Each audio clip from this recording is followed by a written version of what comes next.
33वां अध्याय महारास। शास्त्रीय व्याख्या।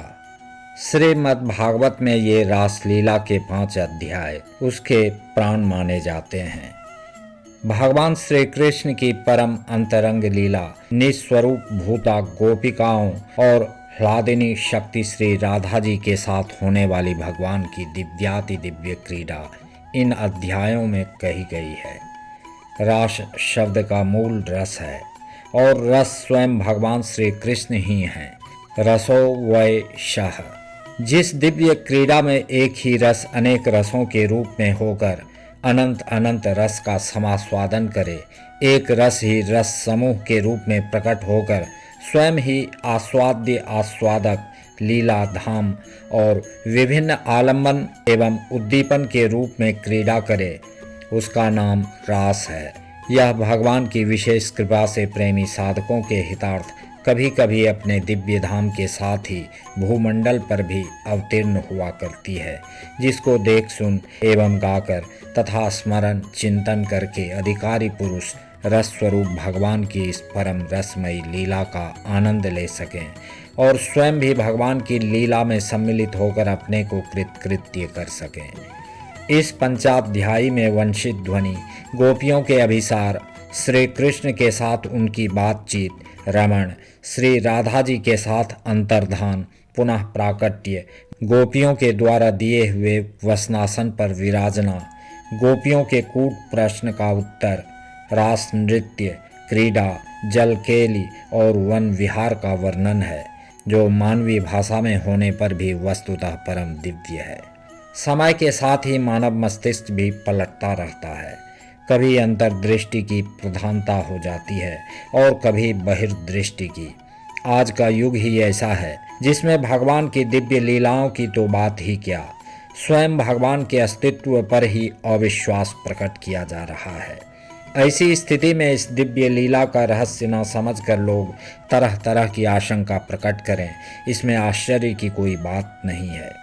यह लीला अंतर्दृष्टि से और मुख्यतः भगवत कृपा से ही समझ में आती है। जिन भाग्यवान और भगवत कृपा प्राप्त महात्माओं ने इसका अनुभव किया है, वे धन्य हैं और उनकी चरण धूलि के प्रताप से ही त्रिलोकी धन्य है। यह बात पहले ही समझ लेनी चाहिए कि भगवान का शरीर जीव शरीर की भांति जड़ नहीं होता। जड़ की सत्ता केवल जीव की दृष्टि में होती है, भगवान की दृष्टि में नहीं। यह देह है और यह देही है, इस प्रकार का भेदभाव केवल प्रकृति के राज्य में होता है। और प्राकृत लोक में जहाँ की प्रकृति भी चिन्मय है, सब कुछ चिन्मय ही होता है। वहाँ अचित की प्रतीति तो केवल चिद्विलास अथवा भगवान की लीला की सिद्धि के लिए होती है। इसलिए स्थूलता में या यों कहिए कि जड़ राज्य में रहने वाला मस्तिष्क जब भगवान की अप्राकृत लीलाओं के संबंध में विचार करने लगता है, तब वह अपनी पूर्व वासनाओं के अनुसार जड़ राज्य की धारणाओं, कल्पनाओं और क्रियाओं का ही आरोप उस दिव्य राज्य के विषय में भी करता है। इसलिए दिव्य लीला के रहस्य को समझने में असमर्थ हो जाता है। यह रास वस्तुतः परम उज्ज्वल रस का एक दिव्य प्रकाश है। जड़ जगत की बात तो दूर रही, ज्ञान रूप या विज्ञान रूप जगत में भी यह प्रकट नहीं होता। अधिक क्या, साक्षात चिन्मय तत्व में भी इस परम दिव्य उज्ज्वल रस का लेशाभास नहीं देखा जाता। इस परम रस की स्फूर्ति तो परम भावमयी श्री कृष्ण प्रेम स्वरूपा गोपी जनों के मधुर हृदय में ही होती है। इस रास लीला के यथार्थ स्वरूप और परम माधुर्य का आस्वाद उन्हीं को मिलता है, दूसरे लोग तो इसकी कल्पना भी नहीं कर सकते। भगवान के समान ही गोपियां भी परम रसमयी और सच्चिदानंदमयी ही हैं। साधना की दृष्टि से भी उन्होंने न केवल जड़ शरीर का ही त्याग कर दिया है, बल्कि सूक्ष्म शरीर से प्राप्त होने वाले स्वर्ग, कैवल्य से अनुभव होने वाले मोक्ष और तो क्या जड़ता की दृष्टि का ही त्याग कर दिया है। उनकी दृष्टि में केवल चिदानंद स्वरूप श्री कृष्ण है। उनके हृदय में श्री कृष्ण को तृप्त करने वाला प्रेमामृत है।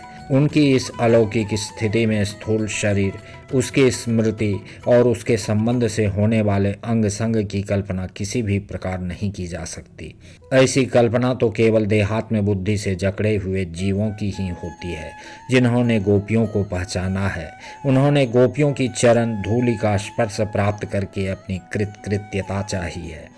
ब्रह्मा, शंकर, उद्धव और अर्जुन ने गोपियों की उपासना करके भगवान के चरणों में वैसे प्रेम का वरदान प्राप्त किया है या प्राप्त करने की अभिलाषा की है। उन गोपियों के दिव्य भाव को साधारण स्त्री पुरुष के भाव जैसा मानना गोपियों के प्रति, भगवान के प्रति और वास्तव में सत्य के प्रति महान अन्याय एवं अपराध है। इस अपराध से बचने के लिए भगवान की दिव्य लीलाओं पर विचार करते समय उनकी अप्राकृत दिव्यता का स्मरण रखना परमावश्यक है। भगवान का चिदानंद घन शरीर दिव्य है, वह अजन्मा और अविनाशी है, वह नित्य सनातन शुद्ध भगवत स्वरूप ही है। इसी प्रकार गोपियाँ दिव्य जगत की भगवान की स्वरूप भूता अंतरंग शक्तियाँ हैं। इन दोनों का संबंध भी दिव्य ही है। यह उच्चतम भाव राज्य की लीला स्थूल शरीर और स्थूल मन से परे है। आवरण भंग के अनंतर अर्थात चीर हरण करके जब भगवान स्वीकृति देते हैं तब इसमें प्रवेश होता है। प्राकृत देह का निर्माण होता है स्थूल, सूक्ष्म और कारण। इन तीन देहों के संयोग से जब तक कारण शरीर रहता है तब तक इस प्राकृत देह से जीव को छुटकारा नहीं मिलता। कारण शरीर कहते हैं पूर्वकृत कर्मों के उन संस्कारों को जो देह निर्माण में कारण होते हैं। इस कारण शरीर के आधार पर जीव को बार बार जन्म मृत्यु के चक्कर में पड़ना होता है और यह चक्र जीव की मुक्ति न होने तक अथवा कारण का सर्वथा अभाव न होने तक चलता ही रहता है। इसी कर्म बंधन के कारण पांच भौतिक स्थूल शरीर मिलता है जो रक्त, मांस, अस्थि आदि से भरा और चमड़े से ढका होता है। प्रकृति के राज्य में जितने शरीर होते हैं सभी वस्तुतः योनि और बिंदु के संयोग से ही बनते हैं। फिर चाहे कोई काम जनित निकृष्ट मैथुन से उत्पन्न हो या ऊर्ध्वरेता महापुरुष के संकल्प से बिंदु के अधोगामी होने पर कर्तव्य रूप श्रेष्ठ मैथुन से हो, अथवा बिना ही मैथुन के नाभि, हृदय, कंठ, कर्ण, नेत्र, सिर, मस्तक आदि के स्पर्श से, बिना ही स्पर्श के केवल दृष्टि मात्र से अथवा बिना देखे केवल संकल्प से ही उत्पन्न हो। ये मैथुनी, अमैथुनी अथवा कभी कभी स्त्री या पुरुष शरीर के बिना भी उत्पन्न होने वाले सभी शरीर हैं योनि और बिंदु के संयोग जनित ही। ये सभी प्राकृत शरीर हैं। इसी प्रकार योगियों के द्वारा निर्मित निर्माण काय यद्यपि अपेक्षाकृत शुद्ध हैं परंतु वे भी हैं प्राकृत ही। पितर या देवों के दिव्य कहलाने वाले शरीर भी प्राकृत ही हैं। और प्राकृत शरीर इन सबसे विलक्षण है जो महाप्रलय में भी नष्ट नहीं होते। और भगवत देह तो साक्षात भगवत स्वरूप ही है। देव शरीर प्राय रक्त, मांस, मेद, अस्थि वाले नहीं होते और प्राकृत शरीर भी नहीं होते। फिर भगवान श्री कृष्ण का भगवत स्वरूप शरीर तो रक्त, मांस, अस्थिमय होता ही कैसे? वह तो सर्वथा चिदानंदमय है। श्री कृष्ण का एक एक अंग पूर्ण श्री कृष्ण है। श्री कृष्ण का मुखमंडल जैसे पूर्ण श्री कृष्ण है वैसे ही श्री कृष्ण का पद नख भी पूर्ण श्री कृष्ण है। श्री कृष्ण की सभी इंद्रियों से सभी काम हो सकते हैं। उनके कान देख सकते हैं, उनकी आंखें सुन सकती हैं, उनकी नाक स्पर्श कर सकती है, उनकी रसना सूंघ सकती है, उनकी त्वचा स्वाद ले सकती है, वे हाथों से देख सकते हैं, आँखों से चल सकते हैं। श्री कृष्ण का सब कुछ श्री कृष्ण होने के कारण वह सर्वथा पूर्णतम है। इसी से उनकी रूप माधुरी नित्य वर्धनशील, नित्य नवीन सौंदर्यमयी है। उसमें ऐसा चमत्कार है कि वह स्वयं अपने को ही आकर्षित कर लेती है। फिर उनके सौंदर्य माधुरी से गौ, हरिण और वृक्ष बेल पुलकित हो जाएं, इसमें तो कहना ही क्या है। भगवान के ऐसे स्वरूपभूत शरीर से गंदा मैथुन कर्म संभव नहीं। मनुष्य जो कुछ खाता है उससे क्रमशः रस, रक्त, मांस, मेद, मज्जा और अस्थि बनकर अंत में शुक्र बनता है। इसी शुक्र के आधार पर शरीर रहता है और मैथुन क्रिया में इसी शुक्र का क्षरण हुआ करता है। भगवान का शरीर न तो कर्मजन्य है, न मैथुनी सृष्टि का है और न दैवी ही है। वह तो इन सब से परे सर्वथा विशुद्ध भगवत स्वरूप है। उसमें रक्त मांस अस्थि आदि नहीं है, अतएव उसमें शुक्र भी नहीं है। इसलिए उसमें प्राकृत पांच भौतिक शरीरों वाले स्त्री पुरुषों के रमण या मैथुन की कल्पना भी नहीं हो सकती। इसीलिए भगवान को उपनिषद में अखंड ब्रह्मचारी बतलाया गया है और इसी से भागवत में उनके लिए अवरुद्ध, सौरथ आदि शब्द आए हैं। फिर कोई शंका करे कि उनके 16,108 रानियों के इतने पुत्र कैसे हुए, तो इसका सीधा उत्तर यही है कि यह सारी भागवती सृष्टि थी, भगवान के संकल्प से हुई थी। भगवान के शरीर में जो रक्त मांस आदि दिखलाई पड़ते हैं वह तो भगवान की योग माया का चमत्कार है। इन गोपियों की साधना पूर्ण हो चुकी है। भगवान ने अगली रात्रियों में उनके साथ विहार करने का प्रेम संकल्प कर लिया है। इसी के साथ उन गोपियों को भी जो नित्य सिद्धा हैं, जो लोक दृष्टि में विवाहिता भी हैं, इन्हीं रात्रियों में दिव्य लीला में सम्मिलित करना है। वे अगली रात्रियां कौन सी हैं, यह बात भगवान की दृष्टि के सामने है। उन्होंने शारदीय रात्रियों को देखा, भगवान ने देखा। इसका अर्थ सामान्य नहीं, विशेष है। जैसे सृष्टि के प्रारंभ में 100 एक क्षत एको हम बहुश्याम, भगवान के इस इच्छन से जगत की उत्पत्ति होती है, वैसे ही रास के प्रारंभ में भगवान के प्रेम वीक्षण से शरतकाल की दिव्य रात्रियों की सृष्टि होती है। मल्लिका पुष्प, चंद्रिका आदि समस्त उद्दीपन सामग्री भगवान के द्वारा विकसित है, अर्थात लौकिक नहीं, अलौकिक और प्राकृत है। गोपियों ने अपना मन श्री कृष्ण के मन में मिला दिया था, उनके पास स्वयं मन न था। अब प्रेम दान करने वाले श्री कृष्ण ने विहार के लिए नवीन मन की, दिव्य मन की सृष्टि की। योगेश्वरेश्वर भगवान श्री कृष्ण की यही योग माया है, जो रास लीला के लिए दिव्य स्थल, दिव्य सामग्री एवं दिव्य मन का निर्माण किया करती है। इतना होने पर भगवान की बांसुरी बजती है। भगवान की बांसुरी जड़ को चेतन, चेतन को जड़, चल को अचल और अचल को चल, विक्षिप्त को समाधिस्थ और समाधिस्थ को विक्षिप्त बनाती रहती है। भगवान का प्रेम दान प्राप्त करके गोपियां निसंकल्प, निश्चिंत होकर घर के काम में लगी हुई थी। कोई गुरुजनों की सेवा शुश्रूषा, धर्म के काम में लगी हुई थी, कोई गो दोहन आदि अर्थ के काम में लगी हुई थी, कोई साज श्रृंगार आदि काम के साधन में व्यस्त थी, कोई पूजा पाठ आदि मोक्ष साधन में लगी हुई थी। सब लगी हुई थी अपने अपने काम में, परंतु वास्तव में वे उनमें से एक भी पदार्थ चाहती न थी। यही उनकी विशेषता थी और इसका प्रत्यक्ष प्रमाण यह है कि वंशित ध्वनि सुनते ही कर्म की पूर्णता पर उनका ध्यान नहीं गया। काम पूरा करके चलें, ऐसा उन्होंने नहीं सोचा। वे चल पड़ी उस साधक सन्यासी के समान, जिसका हृदय वैराग्य की प्रदीप्त ज्वाला से परिपूर्ण है।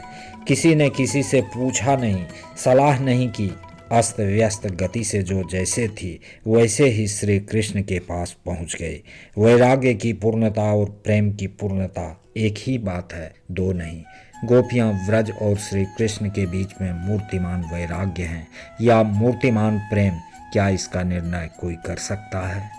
साधना के दो भेद हैं, मर्यादा पूर्ण वैध साधना और मर्यादा रहित अवैध प्रेम साधना।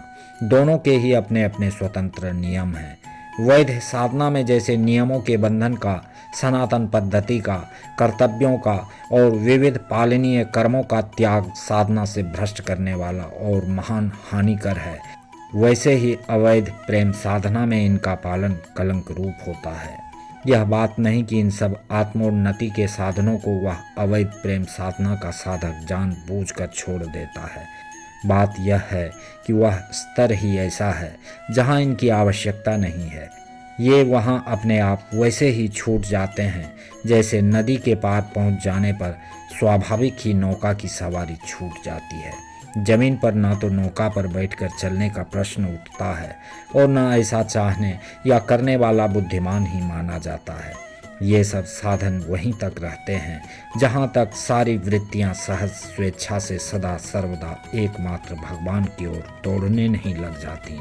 इसीलिए भगवान ने गीता में एक जगह तो अर्जुन से कहा है, न मे पार्थास्ति कर्तव्यम त्रिषु लोकेषु किंचन नानवाप्तमवाप्तव्यम वर्त एव च कर्मणि यदि ह्यहम न वर्तेयम जातु कर्मण्यतन्द्रितः मम वर्तमानुवर्तन्ते मनुष्याः पार्थ सर्वशः उत्सीदेयुरिमे लोका न कुर्यां कर्म चेदहं शङ्करस्य च कर्ता स्यामुपहन्यामिमाः प्रजाः सक्ताः कर्मण्य विद्वांसो यथा कुर्वन्ति भारत कुर्याद्विद्वांस तथा सक्तश्चिकीर्षुर्लोक संग्रहम्।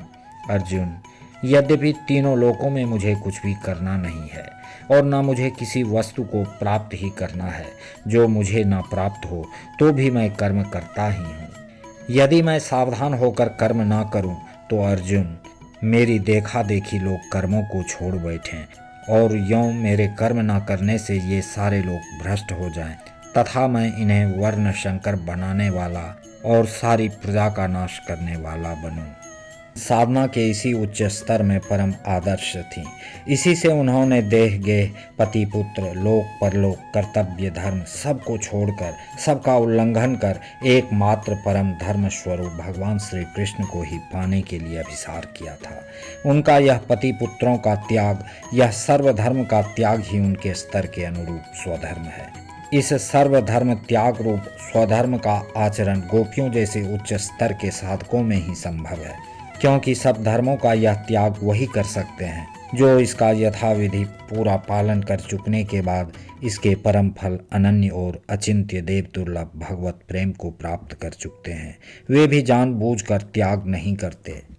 सूर्य का प्रखर प्रकाश हो जाने पर तैल दीपक की भांति स्वतः ही ये धर्म उसे त्याग देते हैं। यह त्याग तिरस्कार मूलक नहीं वरम तृप्ति मूलक है। भगवत प्रेम की ऊंची स्थिति का यही स्वरूप है।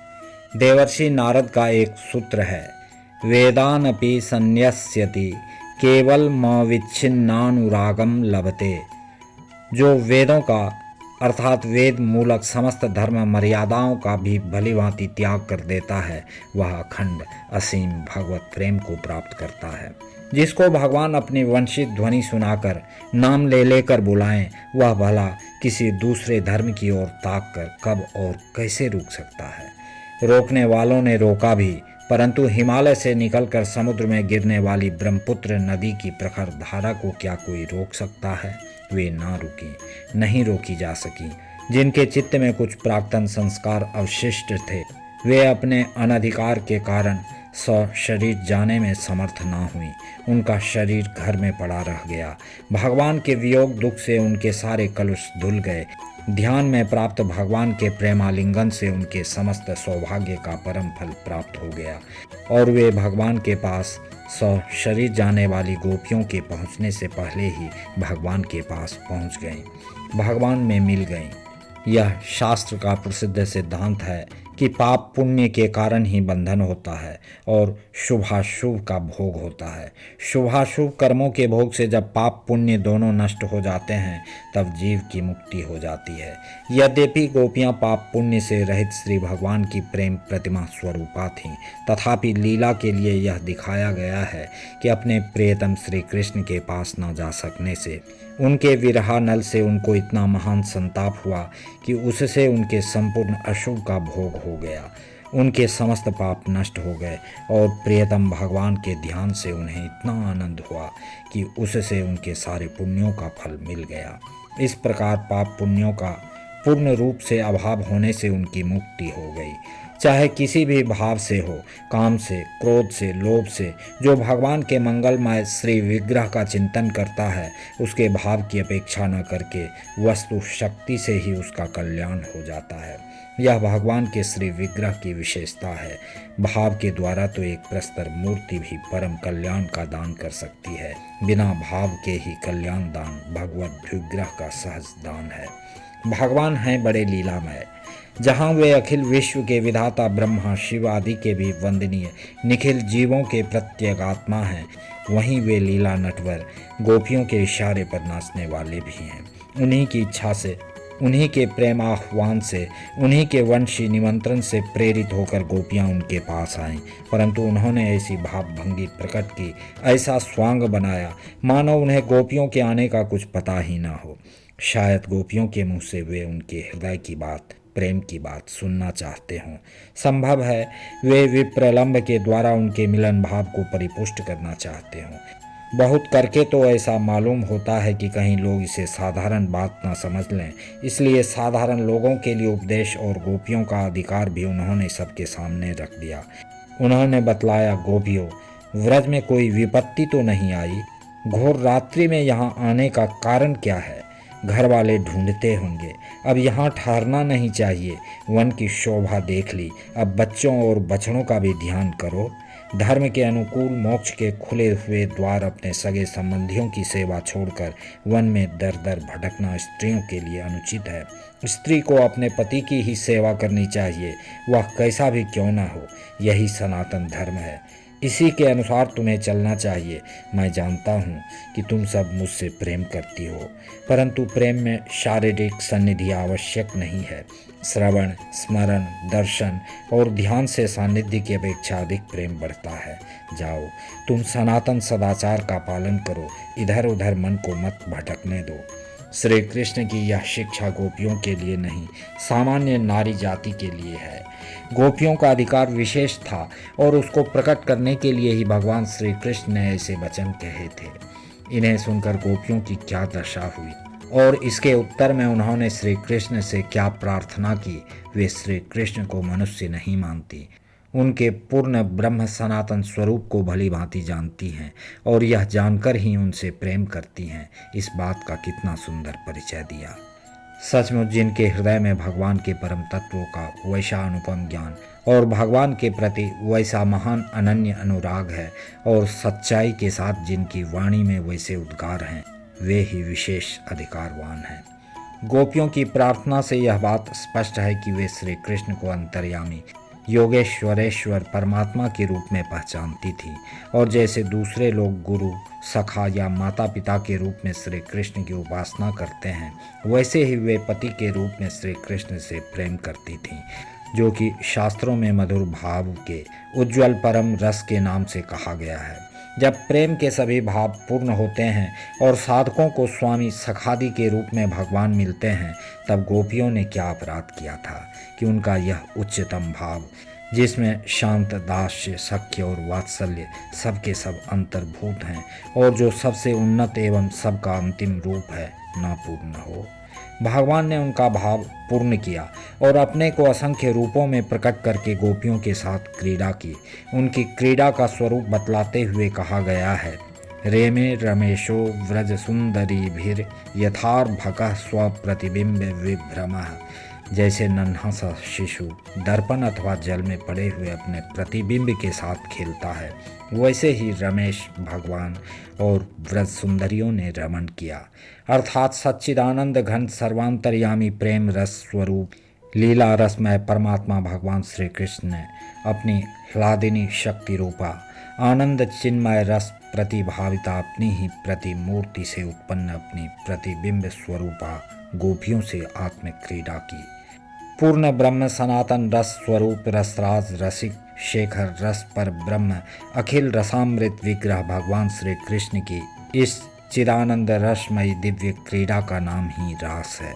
इसमें ना कोई जड़ शरीर था, ना प्राकृत अंग संग था और ना इसके संबंध की प्राकृत और स्थूल कल्पनाएं ही थी। यह था चिदानंदमय भगवान का दिव्य विहार, जो दिव्य लीला धाम में सर्वदा होते रहने पर भी कभी कभी प्रकट होता है। वियोग ही संयोग का पोषक है, मान और मद ही भगवान की लीला में बाधक हैं।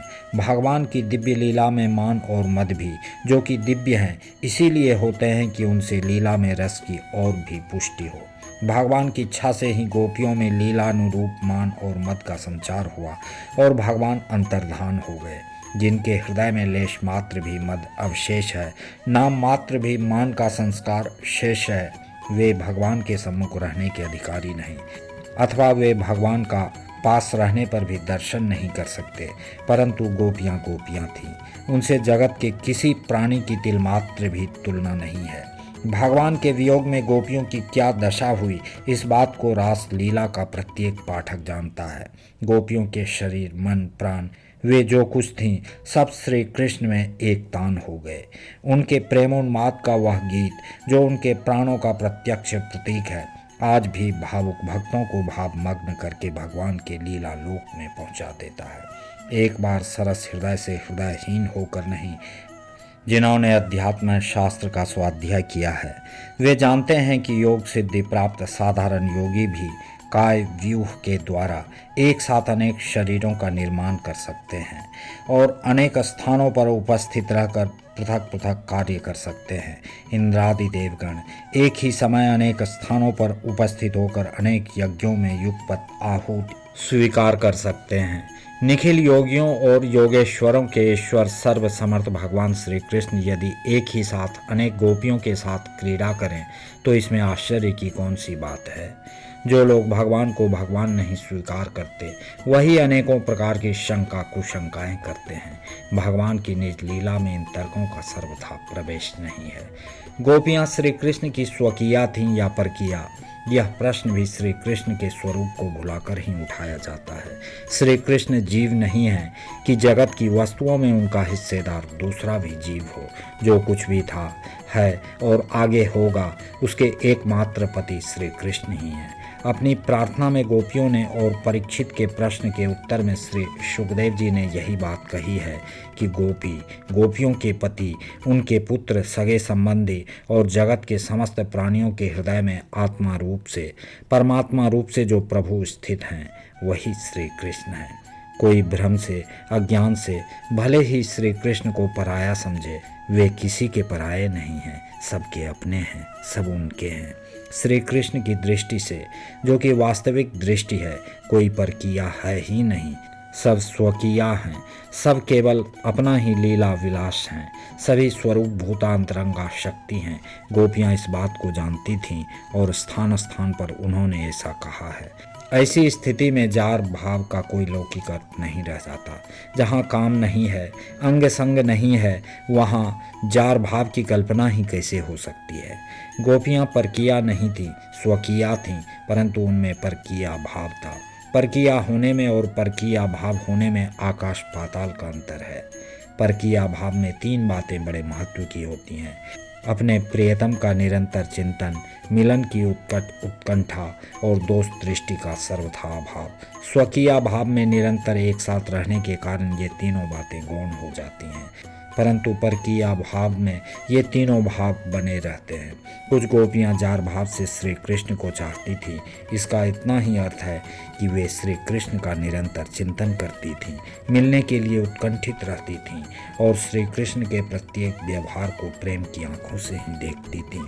चौथा भाव विशेष महत्व का और है, वह यह कि स्वकीय अपने घर का, अपना और अपने पुत्र एवं कन्याओं का पालन पोषण, रक्षावेक्षण पति से चाहती है। वह समझती है कि इनकी देखरेख करना पति का कर्तव्य है, क्योंकि ये सब उसी के आश्रित हैं और वह पति से ऐसी आशा भी रखती है।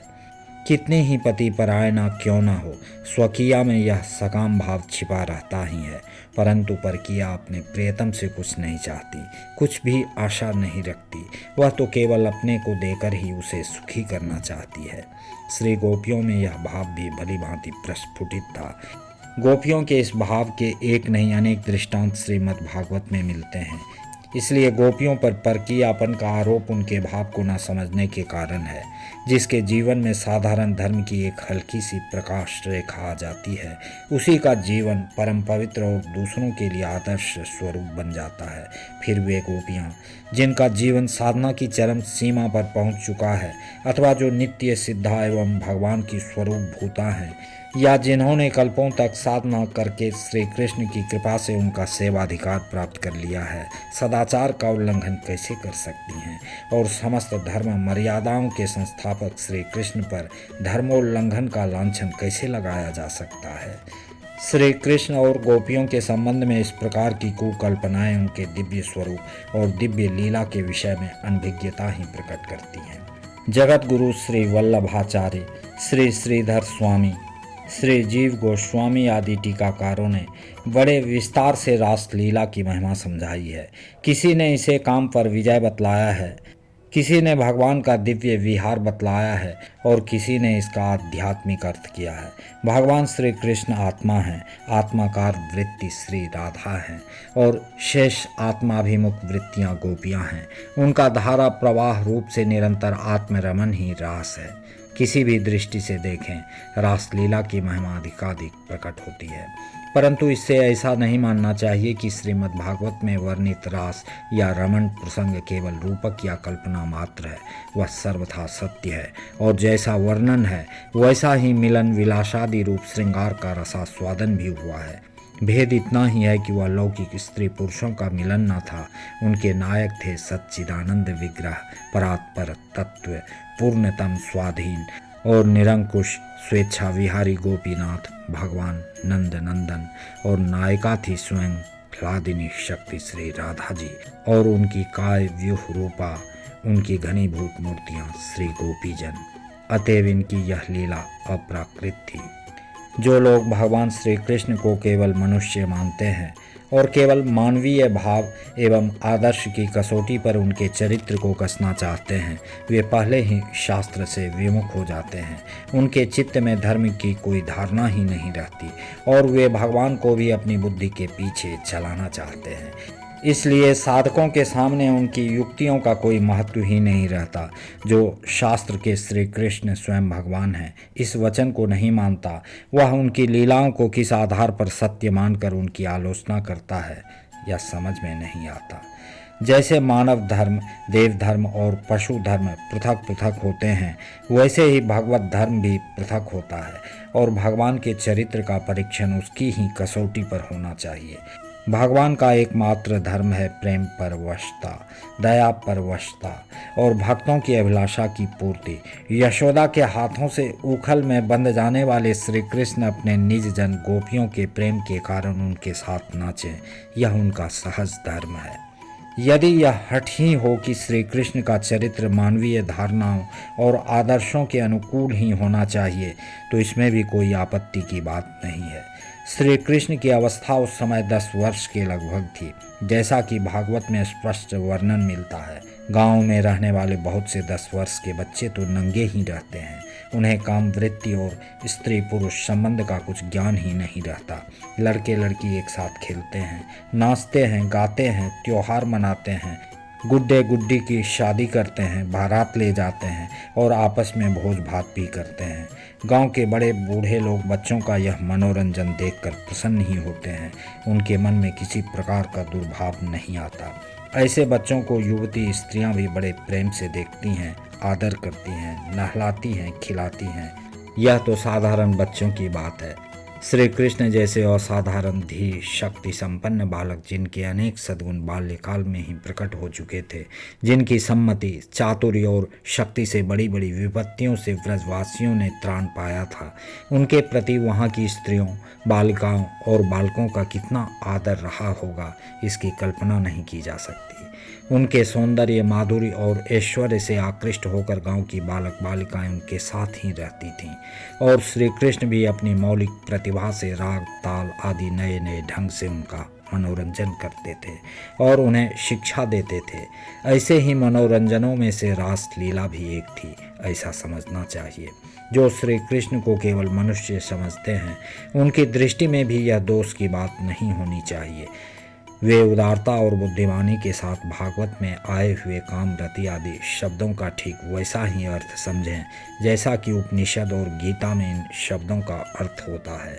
वास्तव में गोपियों के निष्कपट प्रेम का ही नामांतर काम है और भगवान श्री कृष्ण का आत्मा रमण अथवा उनकी दिव्य क्रीड़ा ही रति है। इसीलिए स्थान स्थान पर उनके लिए विभु, परमेश्वर, लक्ष्मीपति, भगवान, योगेश्वरेश्वर, आत्माराम, मनमत, मनमथ आदि शब्द आए हैं, जिससे किसी को कोई भ्रम न हो जाए। जब गोपियां श्री कृष्ण की वंशित ध्वनि सुनकर वन में जाने लगी थीं, तब उनके सगे संबंधियों ने उन्हें जाने से रोका था। रात में अपनी बालिकाओं को भला कौन बाहर जाने देता। फिर भी वे चली गईं और इससे घरवालों को किसी प्रकार की अप्रसन्नता नहीं हुई और न तो उन्होंने श्री कृष्ण पर या गोपियों पर किसी प्रकार का लांछन ही लगाया। उनका श्री कृष्ण पर, गोपियों पर विश्वास था और वे उनके बचपन और खेलों से परिचित थे। उन्हें तो ऐसा मालूम हुआ मानो गोपियां हमारे पास ही हैं। इसको 2 प्रकार से समझ सकते हैं। एक तो यह कि श्री कृष्ण के प्रति उनका इतना विश्वास था कि श्री कृष्ण के पास गोपियों का रहना भी अपने ही पास रहना है। यह तो मानवीय दृष्टि है। दूसरी दृष्टि यह है कि श्री कृष्ण की योग माया ने ऐसी व्यवस्था कर रखी थी, गोपों को वे घर में ही दिखती थीं। किसी भी दृष्टि से रासलीला दूषित प्रसंग नहीं है, बल्कि अधिकारी पुरुषों के लिए तो यह संपूर्ण मनोमल को नष्ट करने वाला है। रासलीला के अंत में कहा गया है कि जो पुरुष श्रद्धा भक्ति पूर्वक रासलीला का श्रवण और वर्णन करता है, उसके हृदय का रोग काम बहुत ही शीघ्र नष्ट हो जाता है और उसे भगवान का प्रेम प्राप्त होता है। भागवत में अनेक स्थान पर ऐसा वर्णन आता है कि जो भगवान की माया का वर्णन करता है वह माया से पार हो जाता है। जो भगवान के काम जय का वर्णन करता है वह काम पर विजय प्राप्त करता है। भगवान के इस दिव्य लीला के वर्णन का यही प्रयोजन है कि जीव गोपियों के उस अहेतुक प्रेम का, जो कि श्री कृष्ण को ही सुख पहुंचाने के लिए था, स्मरण करे और उसके द्वारा भगवान के रसमय दिव्य लीला लोक में भगवान के अनंत प्रेम का अनुभव करे। भगवान के इस दिव्य लीला के वर्णन का यही प्रयोजन है कि जीव गोपियों के उस अहेतुक प्रेम का, जो श्री कृष्ण को ही सुख पहुंचाने के लिए था, स्मरण करे और उसके द्वारा भगवान के रसमय दिव्य लीला लोक में भगवान के अनंत प्रेम का अनुभव करे।